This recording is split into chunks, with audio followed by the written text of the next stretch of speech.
And so now we're happy to announce to you that we have with us today Barbara Handy Marchello, a retired professor of history at the University of North Dakota. Barb is author of a magnificent book, Women of the Northern Plains.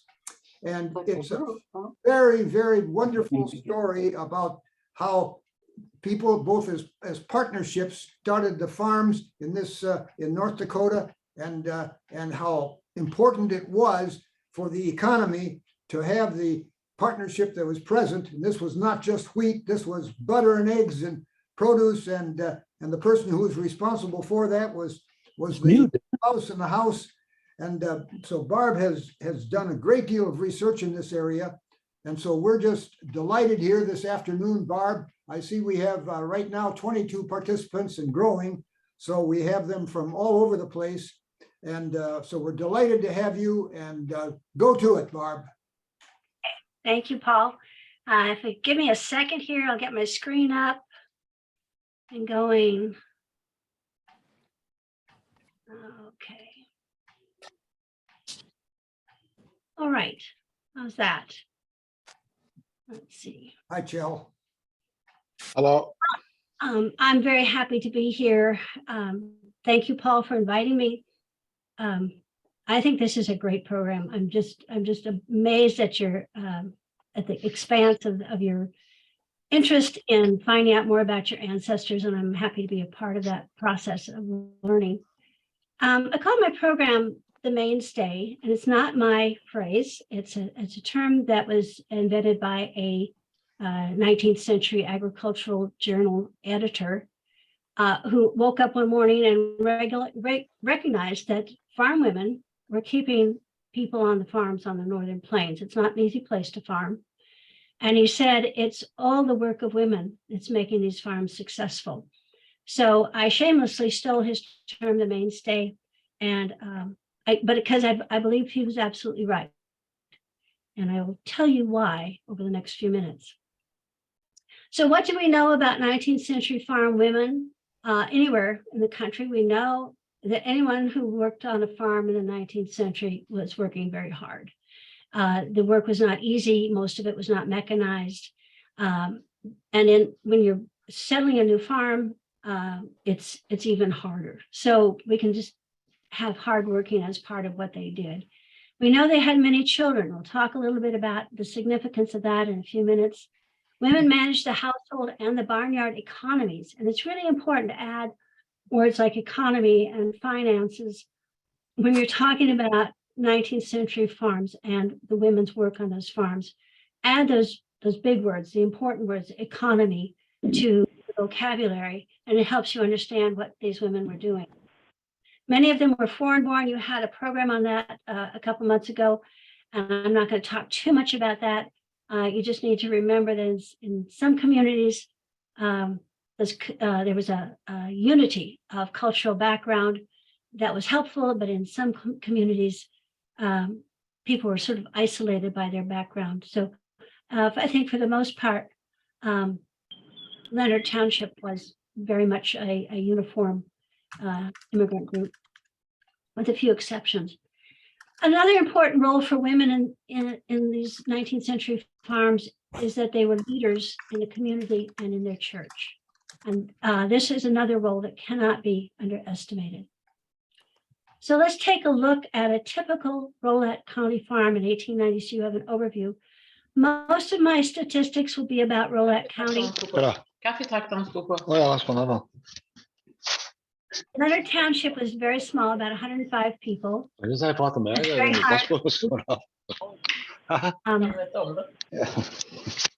hard to get a group of statistics from such a small population. So I'm working mostly with Rolette County statistics. We talked about women being hardworking on these farms. I have very few photographs from that area, but I use photographs from other parts of our state.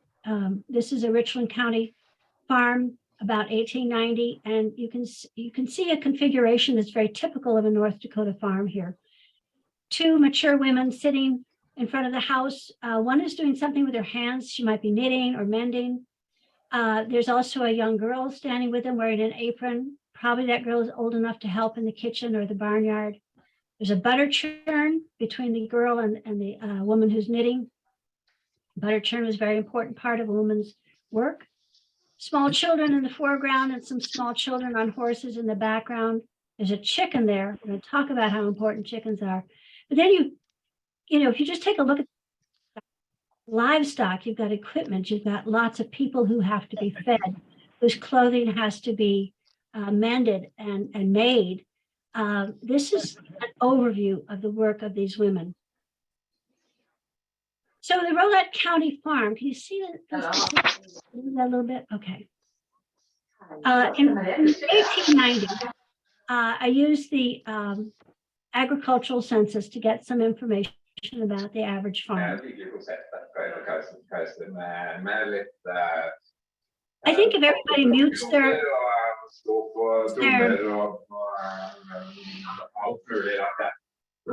it will help. Om 40 minuter ska tillbaka till middagen på Emma Steinbackens stora dag i hver gang vi mötes. Nå er det klart for nyhetene med Ari Police. All right. There's 374 farms, and 373 of them are owner operated. Extremely high percentage of owner operated farms, 99%, much higher than the state average.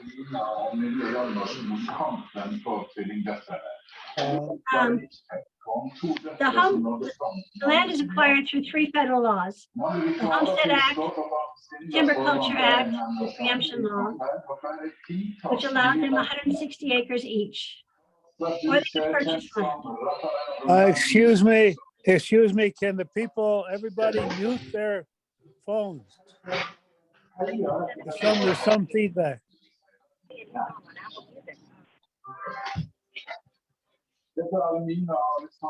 Please mute yourself, everybody. Please mute yourself. Chell, mute yourself. Everybody mute yourself. How do I do it? You should have a. Sorry, just a minute. Oh, yeah. Okay, thank you. All right. Okay. Okay, go to it. Okay, I'll start with the farms. 373 of the 300 farms were owner operated, which is a very high percentage. That means the banks have not come in and started buying up failing farms. There's no single large landowner who's buying up land. Most of these farmers are acquiring their land through one of the 3 federal laws: the Homestead Act, the Timber Culture Act, or the Preemption Law, which allowed one person to acquire 3/4 sections of 160 acres each, or they could purchase land outright. The average farm size was larger than the state average, about 284 acres, but also that also indicates that these farms are being acquired through one of these federal laws. And then on the farms, you see livestock, just an overview of the livestock: 1.6 oxen, 3 horses, 2 hogs, 25 chickens, 23 turkeys, and 9 cows per farm on average. Let's take a look at that livestock and try to see what that means. Oxen, nobody liked oxen. They were hard-headed. If they decided they were going to go over and stand under some trees, that's what they did.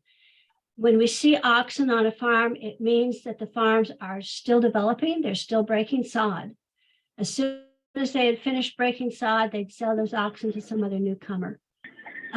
Draft horses could break sod, but nothing as effective or as efficient at that really job oxen were. So when we see oxen on these farms, it means these are young farms. They're still breaking the sod, and that's true. We know that Rolette County farms were settled largely in the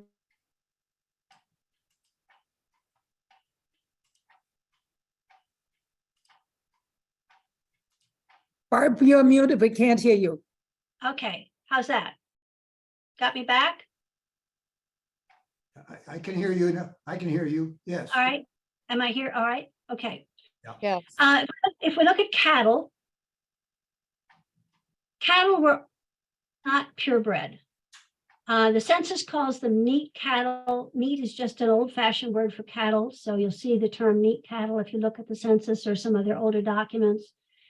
Most of these cattle were, you wouldn't see Holsteins, you wouldn't see Herefords, you would see a cow that was reddish or whitish and often had speckles.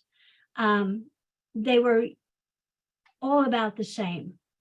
And that's very common around the state. There was very little distinction between beef cattle and dairy cattle. If we look at calves, I think this is a very interesting statistic. 0 were slaughtered for food, very low. Most people had a few calves. One would become part of their food supply as it grew up under a year of age. What this means to me is that these settlers are still building their herds. They're not taking any of these calves for their own use. It also means that they had some other source of protein. And because they had some hogs, I suspect those hogs were that major source of protein. It's possible they were hunting deer. Deer were very, very rare in that area, all over the state in that time period.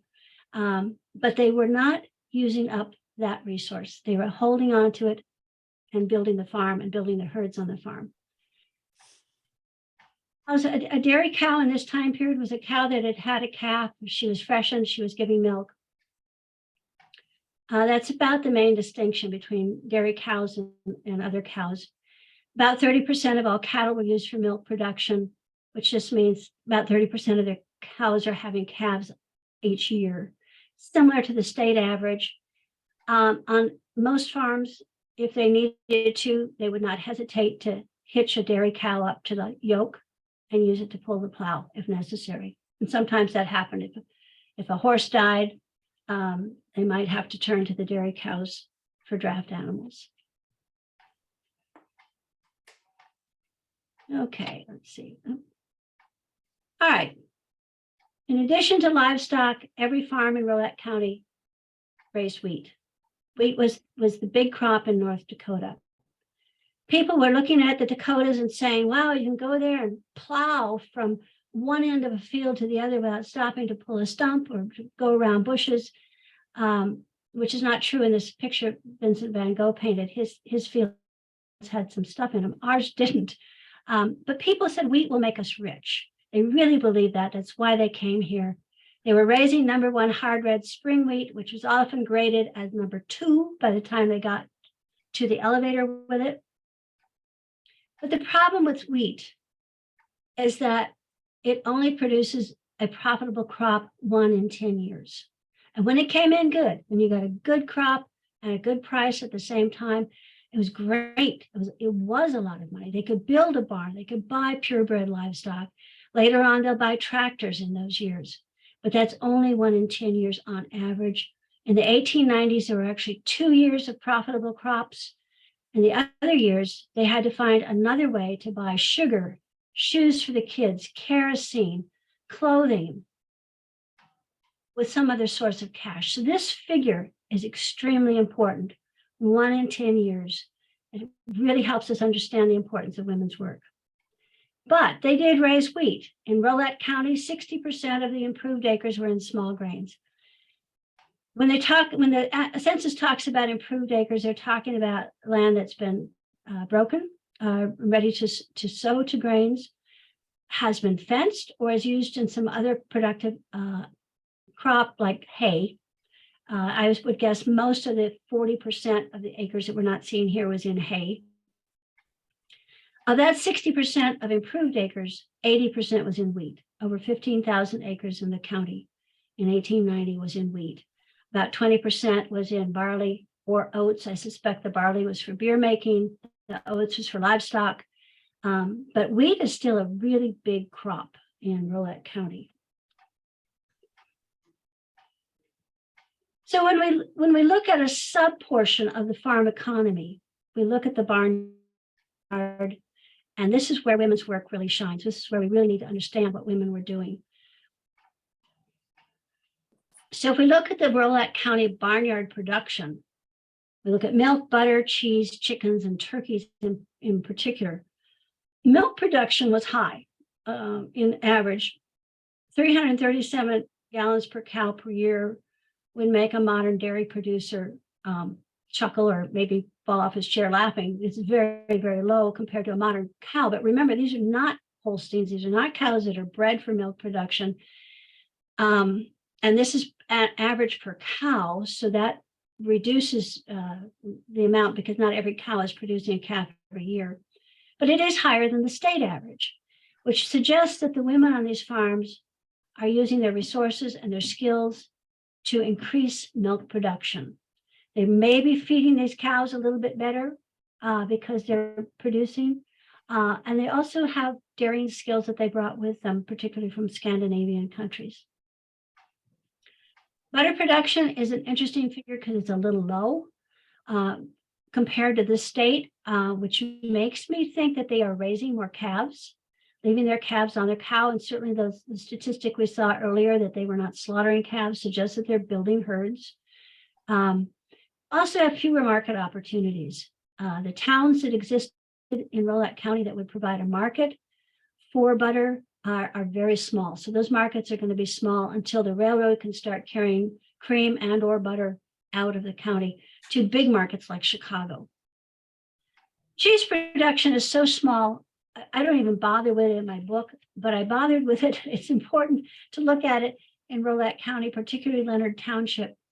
They're using less than 1% of the milk, either in Rolette County, which is a little higher than the state, but both of them are still under 1% of the milk is being used for cheese.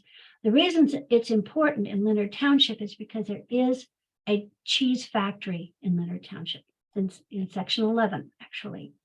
So that provides a commercial market for some women to take their milk for cheese production. Cheese production has decreased to almost nothing by 1890 nationwide. So this is a trend that's all over the country, the loss of cheese production on the farm. Chickens, I would say, is our most important livestock. Until 1890, the census didn't even report chickens. They didn't recognize this as a source of income. Finally, late in the 19th century, early 20th century, the ag census recognizes that these chickens have actual production value. There aren't a lot of chickens per farm. Again, that I think suggests an immature farm. They're still building those flocks. Chickens are so important that some women receive them as wedding presents. Got 2 or 3 chickens as a wedding present. And they would cultivate those little flocks and build them up until they were really producing enough for the family as well as for market. And again, we're looking at fairly small markets in 1890 in Rolette County. But to give you an example of how important chickens are, in 1919, after World War I ends and the inflated agricultural commodity prices of World War I collapse, and they just literally fall off a cliff, but not eggs. And because eggs are not, don't have the loss that other farm commodities do, women will start increasing those flocks, and those chickens will support those families through the 1920s. The Great Depression actually starts in North Dakota in 1920 rather than 1930 because of the loss of these agricultural prices, but chickens will fill in that gap. And so where you see agricultural prices dropping precipitously, you also see the number of chickens per farm increasing at a very rapid rate. Turkeys are an interesting bit of barnyard production. People didn't like turkeys a whole lot better than they liked oxen, and they didn't keep them year round. They would get eggs in the spring and raise them up and sell them in the fall for the holiday market. But it's not really happening statewide in North Dakota in 1890. And you can see that the number of turkeys per farm in Rolette County is about double what it is on state average. So that suggests that the women in Rolette County have already figured out that there's a good market for turkeys come holiday season. And while they are a headache to raise, it's a brief headache. It's not a year-round headache. It's just a few months that they have to put up with these turkeys and then have a good once-a-year income from them. I was just thrilled to find the words of 2 farm women in Leonard Township talking about how they managed their home economy. Mrs. Beaver said that cattle pay the bills in dry years. Well, dry years is just code for those 9 years that out of every decade that wheat doesn't pay. If the crops were poor, turkeys, chickens, and butter to bring income into the farm. Mrs. Beaver sold milk to the cheese factory in Section 11, so she had a regular income from that commercial operation. Mary Leonard also churned butter to sell. Churning butter is a very specific skill. Many women would have the kids do some of the other work. They might milk the cows, they might collect the eggs from the chickens, but churning butter was something that was very highly skilled. And so many women kept the churning as their own chore on a regular basis. When they took butter to town, if they had a store that was selling butter, the storekeeper would have little toothpicks and he would have samples of butter, and people could taste the butter and see which one they liked the best to buy. Some people recognized that a woman's particular butter was always better for their taste than other women's. So that skill was something women held on to, and a good pound of butter could bring in a premium price. Mrs. Leonard also used her skills to sew the family's clothing. She spun yarn to knit sweaters and mittens and socks. Spinning is a skill that's beginning to disappear, but in North Dakota in the settlement era, Icelandic women and Norwegian women hung on to that skill. You'll see spinning wheels in those pictures with those women, but you won't with say other ethnic groups. Will give up spinning, they'll buy the yarn and do the knitting, but they won't do the spinning. So there were a few sheep in Rolette County, enough to provide women like Mrs. Leonard with wool to spin. Barb, I wanted to thank you for including Emma Beaver, one of her ancestors. At least one of her descendants is on the call today. So thank you. Great. Well, I was so glad she explained her farm economy. This is her work. I had to kind of move her words out to have space for it, but this is exactly what she said about how she managed her work. And we got some more ancestors coming up, Paul. I said there were many children, and I wasn't exaggerating. North Dakota had the highest birth rate in the nation in 1890. And the birth rate in the United States drops by half over the course of the 19th century. In 1800, women are giving birth on average to 7 children. By 1900, that's down to 3.5 children per woman. When we look at North Dakota's births are always calculated per 1,000 population, which is a number that's kind of hard to understand. But we had 36.5 births per 1,000. Nationally, the birth rate was 26.9. So the size of the family is big. That's a lot of work for women. As you see in this picture, this woman has 6 children, 5 on the ground and 1 in her arms. That's not unusual. In some communities, you might see families of 12, maybe even 15 children. 5 or 6 is a little more manageable. But why do we still have such a high birth rate? And I think that there's 2 things involved. We have a very high percentage of immigrant families in North Dakota. Many of them come from cultures that valued large families. And the other factor is that we had land. So when people had 5 or 6 children, they knew that they could put together enough land to leave their children a significant portion of land as they grew to maturity. So the land is a part of that factor. They also know that as they acquire that land, they're going to need lots of hands to work it. So having children means they're going to have enough people to work the land as well.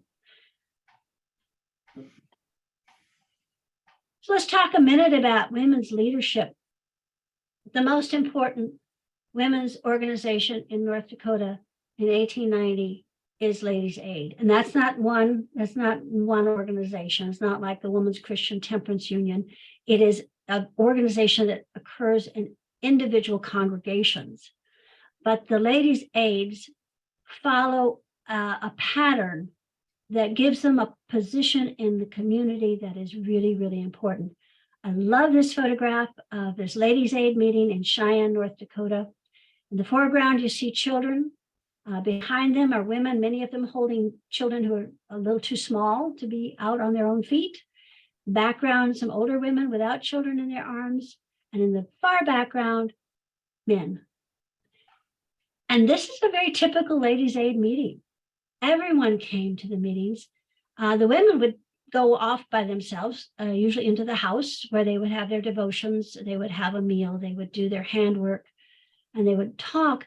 And in the meantime, the men were out in the barn, typically, talking about crops, prices, who's selling out, who's coming in. And another important factor in these meetings was that bachelors attended.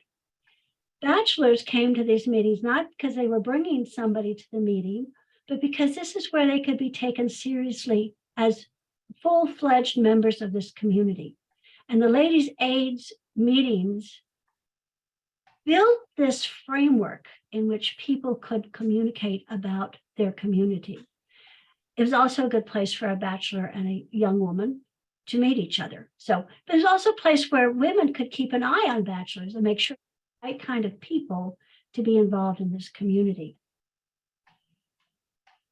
We can't underestimate the importance of Ladies' Aid. Ladies' Aid could raise money in a community that had no money. They knew that the people who had money to spend were the bachelors, because they weren't putting shoes on the feet of little children. So when they sat down to do their handwork, which they would gather up and then sell at an auction at the harvest supper or maybe the 4th of July picnic, they made underwear, they made overalls, they knit socks, the things that bachelors had to buy because they had no woman to produce for them. And those bachelors were spending the money on that. Sometimes banks looked at an effort in a community to borrow money to build a church or a school, and the bank said, no, you can't pay back a loan. And the women said, watch us. We can, we know how. They managed that money. And in their meetings, they also learned about democratic procedures. They usually had a chairwoman or a president. They had a secretary recording information about their meetings. So they were learning how to be active politically. They were learning the tools and the roles of political activity in their Ladies' Aid meetings. You just can't underestimate the importance of these meetings. The minutes of these meetings, if some of you find these in your research, hang on to them. They've been collected by St. Paul, Minnesota, but there's so many that are missing. Somebody took them home and they were never seen again. If they've turned up in your home, it is a great treasure to have those minutes. They're rare enough, but the evidence is that they were a very important organization. Some women would join a Ladies' Aid without being a member of that particular religious group because it was an important social event as well. The public leadership, women served as midwives. Most women did not trust a doctor, and a country doctor particularly. They often complained that the doctors were drunk. Doctors also had to be paid, sometimes in cash. Cash was kind of hard to come by. So a midwife wasn't really somebody who was trained. There was no really system of training midwives in the United States at this time. A midwife was somebody who was your next door neighbor and who was willing to come over and help with the birth. And women would gather together, help a woman who was giving birth and help her for a few days with her small child. She also served as a community nurse.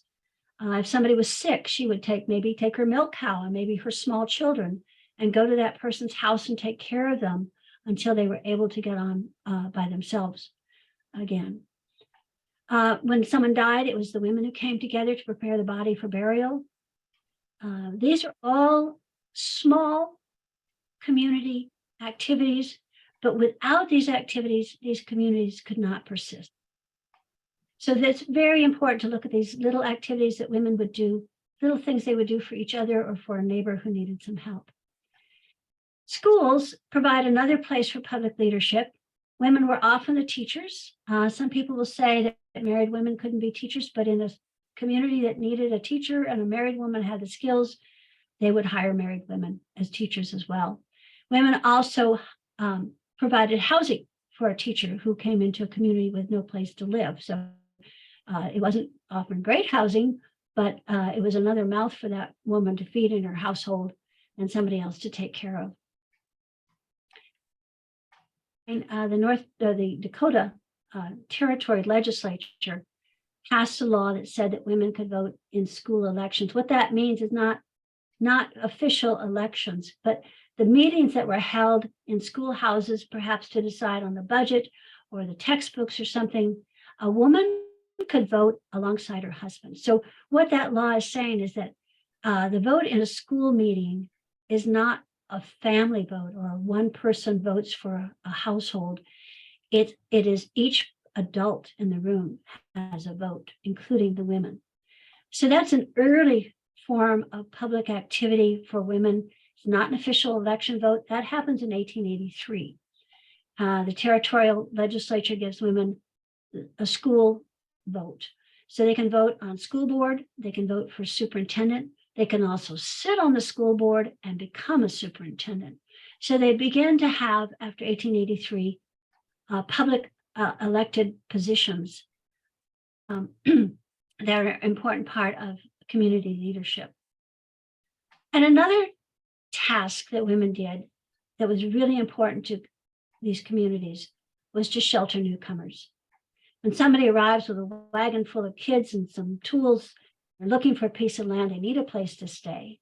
They need food, they need shelter for their children. And women would take them in, not just as an act of kindness, which most of these women were willing to do, but also it meant that their community would grow and they would establish friendships with these newcomers and encourage them to stay, thereby building their community and building it with established friendships already from those events of sheltering newcomers.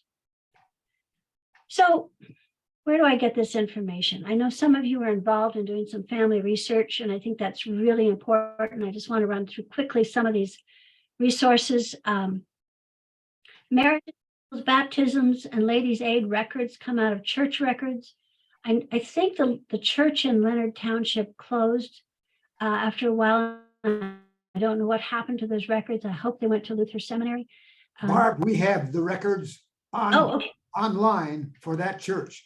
And Okay, excellent. I could Excellent. send them to anybody who would request them. Okay, great. That's great. It's nice to know they exist. I think I want to mention one thing when you're looking at marriage and baptism records, and you may see that marriage dates and birth dates may not be distanced by 9 months. That is so common.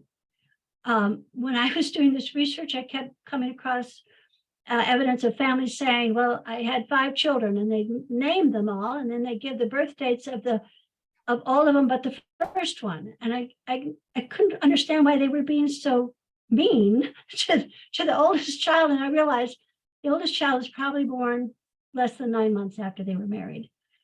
It happened everywhere in the state. It was not unacceptable among Norwegian farm families in Norway, but when they came to the United States, there was a different cultural environment, and it became something that people didn't talk about, but it did happen. So early babies happened quite a bit. The agricultural census is not available in its manuscript form after 1900, I think. But in 1890, it burned up anyway, so there's very little available in terms of finding your own farm and what they had to say about it. But you can look at some township figures, you can look at county figures, get a little bit of sense of value of production, acres, livestock. They usually put some dollar values in some of those statistics as well. And those are available online, along with the population census. Population census is really helpful because in addition to the number of children in the family, you also see who else that woman was taking care of. If there was a hired hand, she not only had to feed him, but quite often she had to do his laundry. As sometimes she had household help. Sometimes she had other relatives living in the house.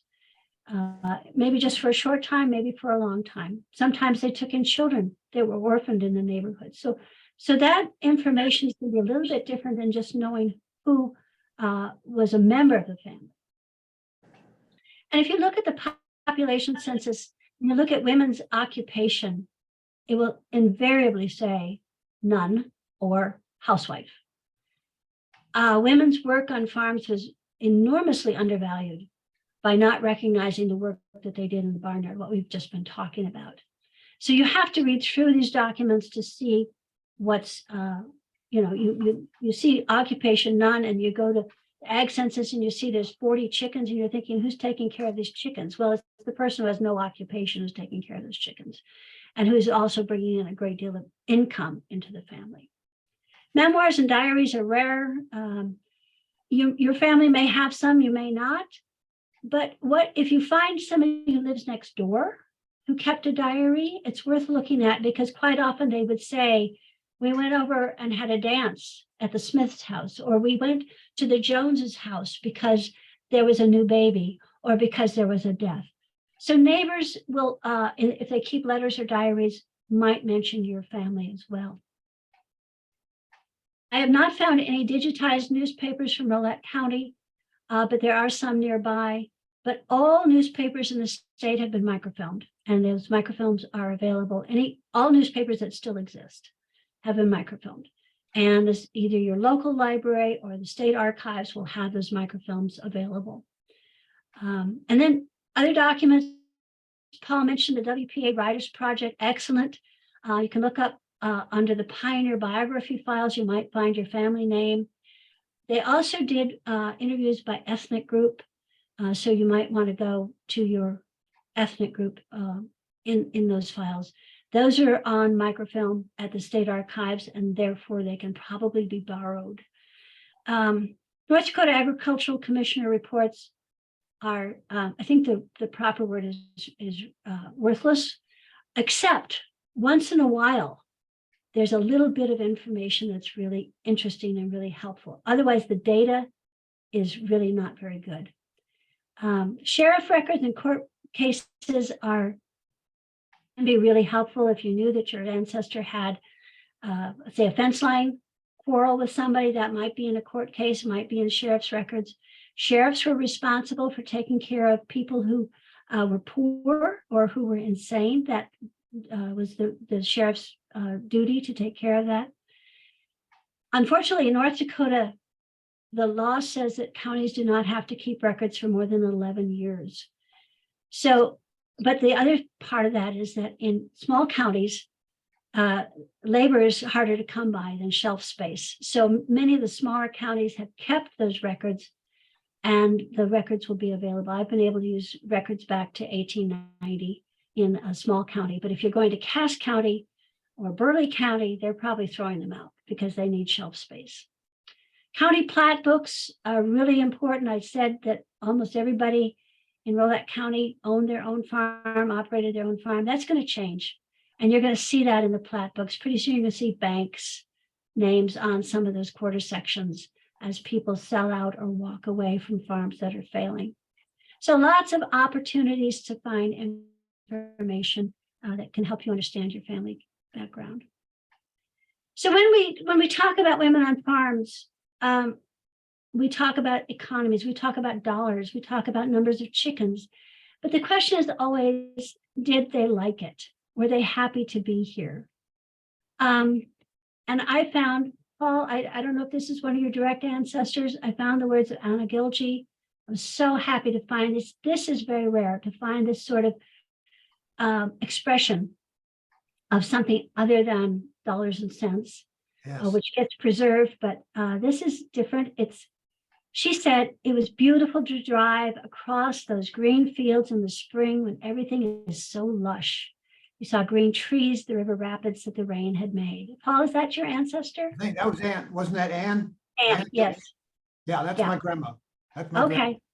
I was so happy she took the time to say something about how she felt about her life. We have that letter, by the way, back to Norway in English, and anybody who wants it can get it. It was in our 1986 book, so many of you have seen it, because she talks not only about what the weather was like, she talked about her interchange with the natives from the Indian reservation. Good, good. So, and to sum it up very quickly, I would say that North Dakota farm women were responsible for the success of the family farm in this time period. They provided the income that carried them through tough times that allowed the family to stay on the farm when crops failed or when markets did not pay the cost of raising wheat. Women also, because of this work, supported the growth and stability of rural towns. Their work allowed banks and stores and schools and churches and even the railroads to prosper when without chickens and eggs, without butter being shipped to Chicago, the railroads would fail. The banks would have found nothing to support with their loans. And in addition, they raised and educated their children to honor their ancestors, to honor their spiritual traditions, and to value the land as their parents did. So thank you Terrific, very Barb. much. Barb, we have just unmuted, so anybody who wants to raise a question with you, please do so. Okay, I I have would a like to, question. my email is here. I would entertain questions if I can. I'd be happy to answer questions by email later on if something comes up too. So, and questions, great. Barbara, what is the date of the plat map that you showed? Was the Leonard Township map? 1911. 1911? 1911, Okay. yeah. Thank you, Paul. I think it is 1911. That's right. Probably false. I have a question, Paul. Yeah, go ahead. Wondering about women doing any homesteading. Was there any rules or regulations about women homesteading property? And No. is there any record of any extensive homesteading by Leonard Township women? I have not studied women specifically. I study families. But women under the homestead law, any of these federal laws, surprisingly enough, allow women to acquire land on the same footing as men, but one per family. So a man and a wife, a man and a woman who are married to each other could not each take a quarter section. But if they each had taken a quarter section as single people and then married, they could keep those. So the law required that the homesteader be the head of a family or a single man or a single woman. And then they had to meet certain qualifications. They had to build a house. They had to break the land. They had to do some certain things. And they had 5 years in which to accomplish all of these requirements. And then they could get title to the land. Goodness. He's one of the three that organized this.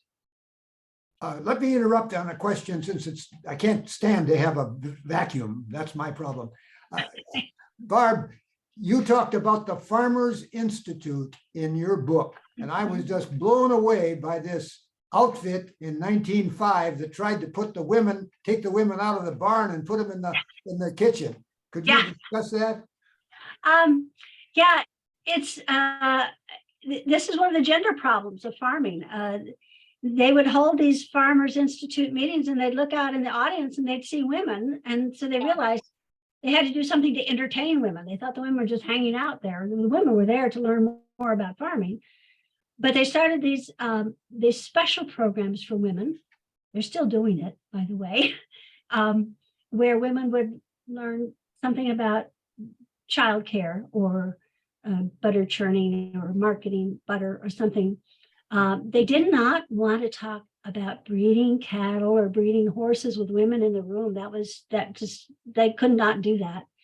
So they had to get women out of the room so they could talk about those delicate issues. And they thought women were not interested, particularly in the main farm, the wheat and the livestock. So they had other things for them. What they didn't understand is that if the man was incapacitated or died, women took over the farms and they took them over and did very well with them. The records we have of widows, they stayed on the farms as much as they could because going to town was not a good option for them. So they stayed on the farms and they needed to know more about improved farming techniques. And the Institute just didn't understand it. They were still trying to make North Dakota farm women behave like city women, and in a way that many farm women were changing in other parts of the country. English-speaking farm women were tending to move away from farm activity and more to a household activity. Thank you. Another question. Wondering about the Depression, how the Depression affected farm families in Lubner Township. I remember talking to my dad about that. He said it wasn't so bad because they had access to chicken and beef and whatever. Right. It kind of depends on where they were. And they did, for those who had a little bit of water and they could keep some livestock alive, they could manage. In other parts of the state where water became difficult to come by, quite often they couldn't even do that. There's stories about if there's a little bit of rain and weeds would sprout, they'd run their cattle out to a little puddle that sprouted some weeds to feed the cattle. So it kind of depends on where they were. If they were in Rolette County, if they had some rain, they might have up there. They could probably stay on the farm better than parts of the state. But the problem that everybody faced in the 1930s was that market prices were very depressed. So they had, while they had some food to eat on the farm, they had very little to sell to bring in a cash income. People who were following the conditions of farm families, the federal agents who were following the condition of farm families throughout the United States, agreed that North Dakota was probably the worst place in the United States to be in the 1930s. Our growing seasons were short, rain wasn't falling, winters were cold, and there wasn't often enough fuel to keep people warm. So it was, a lot of people said Oklahoma's tough, but North Dakota was tougher. County. Leonard County. Further questions? I see there's some questions on chat, Paul. Have you looked at those? Let's see. Okay, all right. Somebody mentions a Land in Her Own Name. Excellent book for looking up single women who homesteaded. Wow, I don't have any information on World War II at all. As far as I'm concerned, nothing happens after 1930. That's the end of my research. So I don't know. And I have not come across anything about bees in my research. And I suspect that's another one of those categories that the agricultural census did not ask about until after the time period that I do my research. Let me ask you a question, Barb, about widows who became head of household. Mm-hmm. My grandfather died early in 1915, and his wife didn't die till 1939. She was left with 12 kids. Was that fairly common, that that'd be that kind of situation? Yeah, I mean, widows, I assume if she had 12 kids, when her husband died, some of them were old enough to help on the farm. Exactly, that's correct. So some widows, boys helped, yes. right, and so some widows would have to hire help, and some would have help within the family. I think the key here is that for a woman, especially if she's not English speaking, to leave the farm and go to town after her husband dies means she's going to be doing laundry for somebody else or cooking for somebody else. On the farm, she has a little more control over her own life. If her kids are close enough to being big enough to run the farm, she's gonna have a few tough years, and she's gonna bridge those years with her own work. But the farm provides, if she's not burdened with a mortgage, and that's going to be the killer right there. If she doesn't have a mortgage to pay, she can probably stay on the farm. She can probably feed her kids, and probably get through until she has children old enough to do the farming. Going to town is the worst option. So staying on the farm is her best bet for being comfortable, remaining comfortable. And a lot of widows do. And their children will provide them a home, usually for their lifetime, is what I've found. Bernie Harold, I you would- have a question? You have a question for? Yeah, well, it was just a kind of an anecdotal, it's tied into what you were saying about how the Depression, that area, how the Depression started in North Dakota in 1920. And my grandfather, on the other side of my family that's not connected to this group, he had a farm about 16 miles west and just south of the railroad tracks and what's now Interstate, is it 90 or 94 Yeah, that goes 90, through, Jamestown and Fargo and all that. Right. Anyway, he moved onto that farm, I think in around 1917. He had owned it for some time before, but he had a mortgage. And I think during the World War I, of course, then there was probably a big increase in wheat prices and so forth. And like you mentioned, I think it was 1920, 21, the wheat prices collapsed. And I know he lost his farm to the bank. Right. And I think in every census after 1920, North Dakota lost population. Every, 10-year census up until I think in 90, they had a maybe 90 and 22,000. It was increasing, but I think I heard the last census 2020, it's decreasing again. In 2020, in No. 2010, we actually surpassed the number we had in 1930. North Dakota population peaked in 1930 and fell after that until 2010, I think it is, when oil brings more people into the state. I wanted yeah. to make a point, Barbara, about the number, you said number of births per thousand, was that the statistic you had? Mhm. In per total population, and you said North Dakota was the highest in the nation, and that, Right. yeah, presumably white fertility. But remember that an overwhelming number of people at that time were in their 20s and early 30s. They were in the maximum childbearing years. There were hardly any old people in North Dakota, although all the other states had a much more normal range of ages. So the birth rate is very high, and I'm surprised. I was surprised in some research I did that quite a number of new arrivals, young women arriving in North Dakota, were pregnant when they arrived in North Dakota. They had started from wherever they started from. So I don't think that the completed family size for these people was so much larger than the average. It's really, the statistic is the age, the very young age they were. They were all in the childbearing ages when they arrived. So we don't have to have any special explanation for that ratio that you cited. Thank you, John. I think that you pointed out that the problem with statistics, I mean, when you try to put these statistics together, and it's per thousand population, which is every person, and you're right, the population is fairly young, although not entirely young. There were immigrants who were well past childbearing years. But there's another way to look at it, and I've done this. I've looked at some townships and in other parts of the state where I've looked at specific immigrant groups and family size. And it's still much more than 3.5 children per woman on average. And in some ethnic groups, you're still far higher than that. Yes. I'll stand with that statistics that we have a very high birth rate.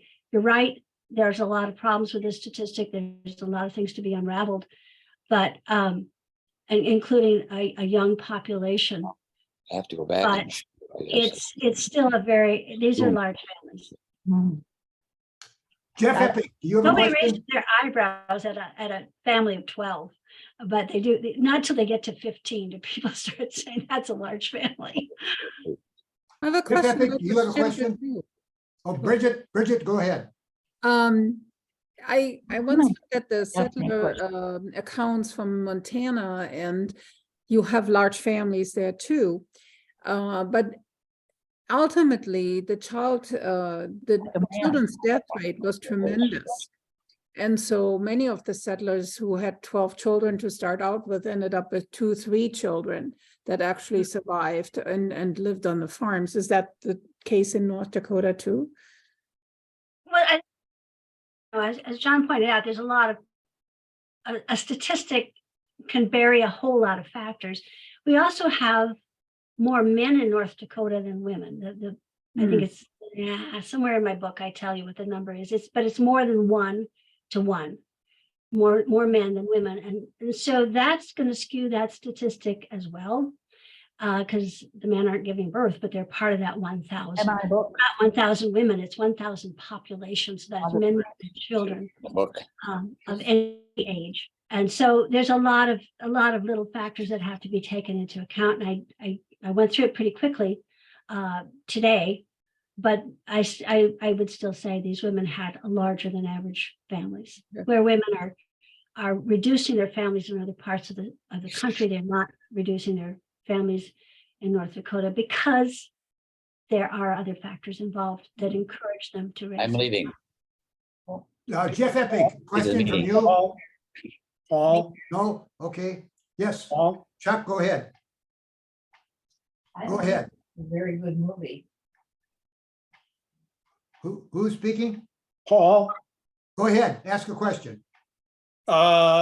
recently I came across a study that indicated that 19th century immigrants to the US, it was ranking them according to their economic success and social status attained.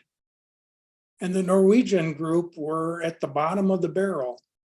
That's surprising. Out of some 20 groups. It was quite stunning to me to see that. And I have tried to put together ideas about that might explain that. Does anyone have any thoughts on that subject? Barb, do you want to respond, please, Barb? Well, I'm surprised by that too. I think in North Dakota, Norwegians were pretty successful. I'm not sure why that would be. Is that what I would look at is when that study was done.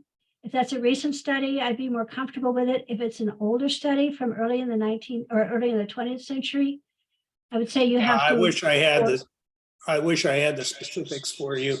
You know, Norwegians were not considered white people in 1900. They were considered foreigners, and as such, I can quote you something from the North Dakota legislature when they were looking at voting rights for women, and one legislator said, if we give women the right to vote, Norwegian women will vote and white women won't.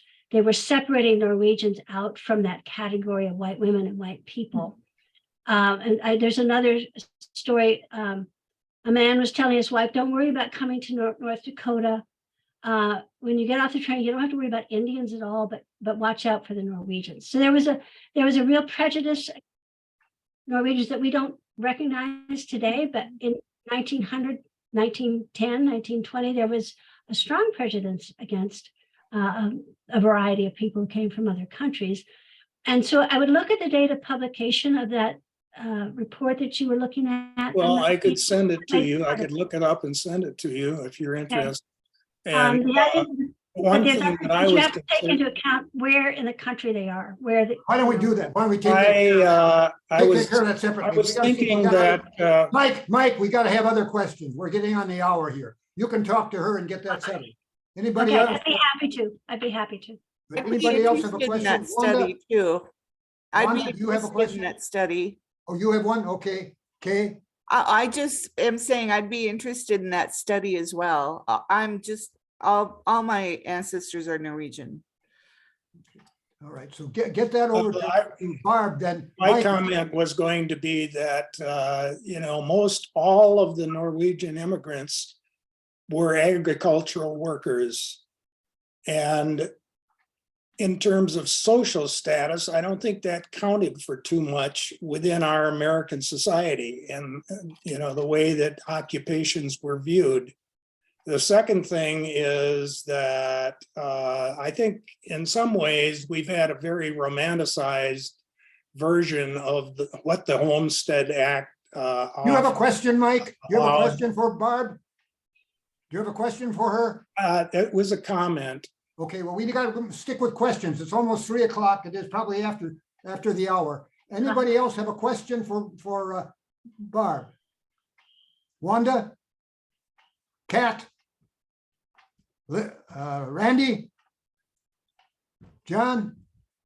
Chell in Norway. Chell is our good Norway representative today.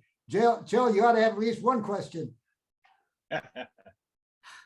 Can I have a comment? There are some archived newspapers for the for Rolla online. Online. I sent Okay. you a link and I sent Okay, I hadn't the seen host a link. Thank you. Thank you. Candace, any question from you? Candace Christensen, Wanda Hine? Okay, well, it is 3 o'clock, but let's see. Somebody have a question that you really wanted to ask and you haven't done so and you'd like to do it. This is your opportunity to ask a question. Barbara Marchello, I must tell you that the work you did today to personalize this talk to Rolette County and to Leonard Township is deeply appreciated by everyone here. You did excellent work. You weren't getting paid for it or anything like that. And that was just terrific to include the Beaver family in that. And then to be as direct to the concerns we have, it's just fabulous. So I encourage you to listen in on coming sessions as much as you can. By the way, the rest of you we're having another one in 2 weeks.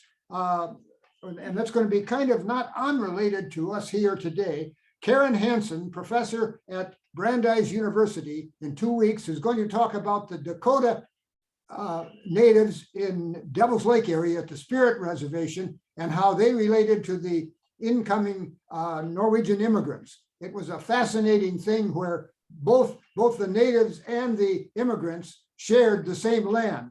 The immigrants were allowed to share on the native land. So that was very, very good. So 2 weeks from today, on the 4th, we will have that session. So thank you very much. Again, further questions, anything at the end? Anybody have anything to add? How can we purchase her book? I purchased mine on Amazon. Okay. I think you can get it that way. Barb, do you have any answer to her question about how to purchase your book? Minnesota Historical Society Press has digitized it. Birgit, do you know? I don't buy it. I think Birgit has had her students buy it at the time. I have the Okay, students you buy it said- from Amazon. Okay, but you said it is digitized at the U of M. I believe it is. Oh. Not you, it's Minnesota Historical Minnesota Society Historical Press. Society. Okay, thank Yeah. you. Thank you. Okay, well, again, thanks to all of you very much for being on today. It's been a great session and we'll look forward to seeing you again in 2 weeks. Okay, Thank you. goodbye. Thank you for letting me join. Bye-bye. Thanks so much. Bye. Thanks, Hey, Kat. Paul. Hi. Thanks for letting me on. Chuck, thanks for doing it. Frederica, Randy, Bernie, Chuck, Mike, thanks very much, Mike. Mike, I'm going to get back to you with comment on the stuff you sent me today. That was good. Okay. Good. Yeah, Chuck? Do you have something, Chuck? Okay. Okay. All right.